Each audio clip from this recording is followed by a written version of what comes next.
Hey everyone, I am Amber Irwin with Social Speak Network. We help freelancers start their business or grow their business. And we are doing this amazing Mompreneur series, interviewing tons of amazing moms that have been able to create their own life with their freedom and flexibility of having a freelance or small business. And today I have Miss Niki Lopez with us. And so Niki, tell us a little bit about who you are and what you do. Sure. So I own Focus Marketing PR. We are a full-service digital marketing agency, and we work with mainly small, medium-sized companies to help them navigate the digital world through website, email marketing, social media marketing, content production, blogging, basically everything that they need to be successful in the digital marketing world. Oh, that's awesome. And how did you get started doing that? Because this is your company.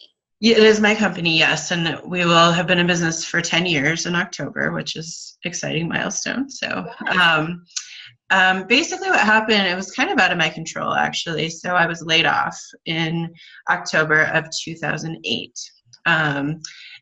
Even though I've been thinking about going out on my own for a little while, it was kind of the push I needed. Originally I was just sort of taking some freelance work and thinking I would find another full-time job, but I just kept getting so much freelance work that it kind of just started to make more sense to just stay on my own. So it was just me for about almost 4 years, okay, I would say. And then I hired Jenny, who's still with me, Jenny Castles. She's our main account manager. And from there, I just started to grow. So that was about 6 years ago. Okay. And how long were you in corporate before? It was probably about 5 years. Okay. So I started the company just about a month before my 30th birthday. Wow. That's awesome. So I was pretty young. So yeah. That's awesome. And so you kind of in a way, got forced into this because you were laid off. And do you ever look back on, going back to corporate, or I wish I would have found? Nope. Not at all. No way. No way. My sons, so I started in 2008, 2009, kind of like officially I decided in February 2009 to stay on my own. And then my son was born in July 2010. So at that point, I was just like, yes, this is the life for us. I need the flexibility to be a good mom and to, still be able to work and have my own thing, because that was always really important to me too. But I didn't want to be in corporate marketing where I was working a 70, 80-hour week, Yeah, exactly. So being able to have your own business and work, basically wherever you could get internet, but you've been able to be home with your kids and not miss a beat. Yeah. And they did go to daycare a little bit, when I was first starting. My son is 8 now and my daughter's 5. So they're both going to be in school full time starting in the fall. But yeah, it's nice because I can pick them up from school. I can be at school activities. I don't have to miss all that stuff. I can kind of work my schedule around. And basically I try really hard to provide the same thing for my employees. So I have a team now of about 5 women. Okay. And so that's another really important aspect of what I do, is try to provide that for people who work for me as well. And how have you found the women that work for you? So Jenny was actually a connection I made through a friend. So that was just kind of lucky because, our joke is we're going to buy Rachel a car someday for connecting us. So, and then the other women I found mostly through the BizBuzz pages, okay, in the area. That's been a really good resource, just job posting there. Some of it's been a little bit of word of mouth, and some of it's just connections I've made through networking, because not every person who works for me is a full-time. Some of them are contractors. Right. Because we don't necessarily need a full-time graphic designer, for example. Yeah, just kind of here and there.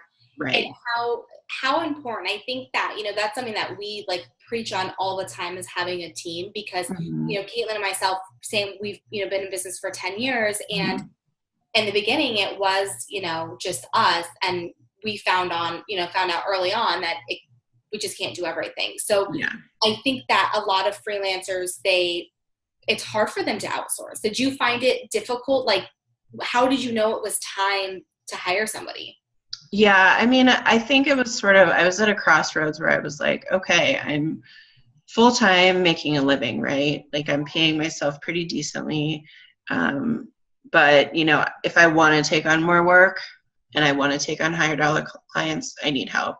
And so it was sort of like, do I want to just own my own job, which is completely fine, you know, or do I want to actually build this business? And, you know, my husband and I just basically decided we wanted to build a business because for several reasons. I mean, it was partly just for the fact that it's hard to be the only one.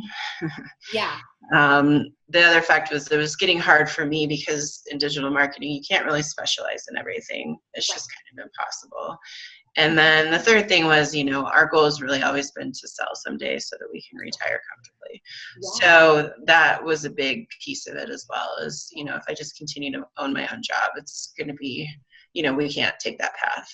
So. I love that you said own my own job or build something. And that's so true because if it's just you, there's not a lot of room for growth. And, you know, it's just, you're working in your own little cubicle, your own little job. And that's, not, I mean, usually that's why you left corporate America. So I love that mindset of growing and being able to build a company that you're able to give back to other women to help them be able to bring in money as well. Yeah. And that's really become kind of my mission personally. I love helping the small business owners, and we work with a lot of family-based businesses as well, because that's just like a passion of mine, but it's also for the same reasons, right? I want to help them have a good balance between work and family, you know, personal, what they enjoy. So that's really at the core of everything that we do. That's your why. That is my why. It's a big why. It's a big why. Yes, it is. What's been your biggest obstacle since you've been on your own? I mean, digital marketing, like you said, it's changed so much and it changes every day. But, you know, as being a freelance business owner, what's been one of the biggest obstacles? I think the biggest challenge was in the first 4 to 5 years of business, just because the economy was so tough. Tough.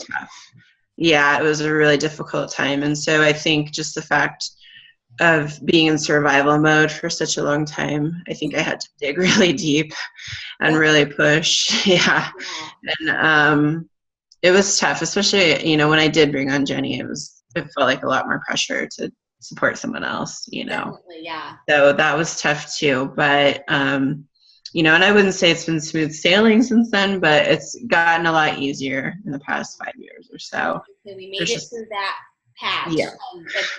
If we can get through that, we can get through anything. Yeah, basically, sometimes I think back, I'm like, okay, this isn't so bad. You know, if money feels a little tight or whatever, it's nothing compared to what we used to do. So I think that's probably the biggest thing. And I also just think making the decision to grow, it's like you can't get off that path. It's, you know, you're on it. And so sometimes it feels it can be tough, but it's the reasons that I'm doing it are strong enough, compelling enough to keep me on there. And how are you getting your clients? I mean, I know that for us, a big thing was in-person networking and, you know, obviously being able to use social media, but I think that in-person networking plays a huge role. I mean, how do you guys find clients and build those relationships? Yeah. I mean, in the beginning, that's all it was for me, was in-person networking. You know, I really didn't have much of a budget to speak of. And so it was really just connecting with people, building relationships, kind of getting those initial referrals and those initial clients. And I will say that's sustained us really through the whole time. It's been kind of amazing, actually. And then as we've grown, you know, we do our own digital marketing strategy that my team executes for me, and that brings us some clients. Referrals are huge. That's probably our biggest source of business at this point right now, especially because we have been around for long enough that we're getting those solid referrals. And then, you know, as we've grown, I've joined a higher level business mastermind group, and that's been really key in sort of connecting me with the right level CEO people that And I I think need to touch with. that's a hard thing because, you know, when you start off your freelance business, I think pricing is always an issue. So Mm-hmm. you tend to be like, oh yeah, we can do it for, you know, Mm-hmm. $100. And you're like, oh my gosh, why did I charge that little, you know? So, Yeah, I know. as you get, you know, further along in your business, how does that, you know, has that pricing, you know, changed where you Mm-hmm. know, now you're reaching those higher level CEOs, which is obviously where, you know, that's where the money is. But have you Mm-hmm. ever found, you know, pricing to be difficult in your journey? Yeah, for sure. I mean, I think there's a certain confidence that you have to have in order to raise your prices, and confidence in your product and in yourself and in your team, you know, pretty much. So, you know, we just raised our prices actually at the beginning of this year again. And we switched to a full flat fee structure about 3 years ago. So we don't work hourly anymore. And I've actually found that to be more comfortable for everyone, you know, us and also our clients prefer it. And so we just had to really, it was mostly me. I had to just kind of get rid of any head trash associated with what the pricing is. And you know what? The market will bear so much more than it would 3 or 4 years ago. Yeah. So keep up with that. I mean, take advantage of the good times, you know, and well, and that mindset too. I mean, a lot of times it is our own selves that we're standing in our own way, and we have to get over that because when we had corporate, you know, it was corporate to say, okay, well, you know, now the price is this, or, you know, it didn't matter. And now that we're on our own, even though, you know, we've been in business for 10 years, it's those things that I feel like with every kind of new wave of business and each growth process, that price, we always have to get out of our own way. Exactly. Yeah. I mean, I think it's a tough thing, especially if you do decide to make the switch from owning your job to supporting a team and going on the path of growth, because your expenses just, they go up and you have to charge more, you know, so, and you have to find clients that are willing to pay that, and that's totally fine. It's just a switch in demographic and market. But you know, I think it can be, it's all you. Like, it comes from you. You have to decide that you're worth what you're charging, basically. So, that was a tough thing. Yes. It is a tough thing. Yeah. I have not yet heard a freelancer say, I was totally fine with raising my prices. In the long run, they say that, but there's a lot of just personal growth that goes along with that too. Mm-hmm. And, you know, you switch to that business ownership and having a team. And I think, you know, for us being able to have a partnership with Caitlin and I, but then also have our team that we can talk about, okay, where do we want our goals? Like, what do we want to do? How do we want to see, you know, where do I see ourselves growing? And having that team is huge. So do you guys do goal planning? I mean, Yeah. So, I mean, we meet in person once a month because all of us are virtual. Okay. We have a fully virtual workplace. Jenny and I talk most days, I would say, on the phone or through video chat. But, you know, we try to meet in person once a month, and I lay out the goals for everybody. I'm pretty transparent with my financials with everybody on the team. And because I believe that culture of transparency only helps you. And so, so it's more of like, this is our client goal. This is our revenue goal. This is our retention goal, because that's another big thing is there's high attrition rate in our industry. And so, you know, keeping our clients around for a long time is a big goal of mine. We want them to be happy and successful. Definitely. So, yes, I mean, I would say that we probably talk about that quarterly and annually. Okay. So. And if there is one piece of advice that you would give another mom that's looking to start a freelance business, what would it be? I would say just, you got to dig deep. Like, even when it gets hard, just remember why you're doing it. And I can promise you that the payoff is worth it, because you can be there for your kids so much more. And honestly, if you're in a position where you either have to work or have the strong desire to work, and for your own self or your fulfillment or whatever the case may be, it's really the best way to have a foot in both worlds. So, yeah. And do you think, I mean, your kids are still young, but do they see, you running your own business? And do you think that being a mompreneur is something that's important for your children to be able to see and be a part of? Yes. Yeah. I love that part of it. It's actually a bigger impact on my son for now. And maybe just because he's a little older, I'm not sure. Yeah. But I'm surprised at how, my mom runs a business. My mom is, important. Like those are the messages that he gives me back, which is really, really cool. So, and it makes me feel like I'm doing something worthwhile, but also, hopefully shaping the kind of life that he will eventually have for himself and his family, whatever that looks like for him. Yeah, just and I think options to show that you don't have to go to corporate America. You can provide a living, and I think that's kind of that generational, mindset that we're venturing out of now and saying that we can do it on our own, and being able to give those examples to our kids and just let them know that there are options out there for them. Yeah. Yeah. And for my daughter, I just like modeling that strength for her, that you can juggle it all. It's not always easy. And I don't hide that from them, that it's not always easy. So sometimes I think it's good for them to know that too.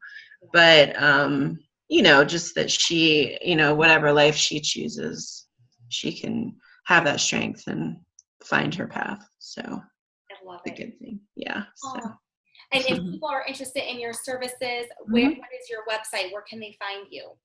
So it's focusmarketingandpr.com, and the and is all spelled out. Okay. And they can always email me. It's Niki, Niki, at focusmarketingandpr.com. So, and we do provide a free initial consultation. So if anyone's interested, just reach out and we'll talk it through. So. Awesome. Thank you so much, Niki. Yeah, thank you. If you guys are wanting to learn more about growing your freelance business, maybe it's just been a side hustle for a couple years and you're ready to take it on full time, check out Social Speak Network under our freelance tab, sign up for our email list. Thanks for listening, everyone.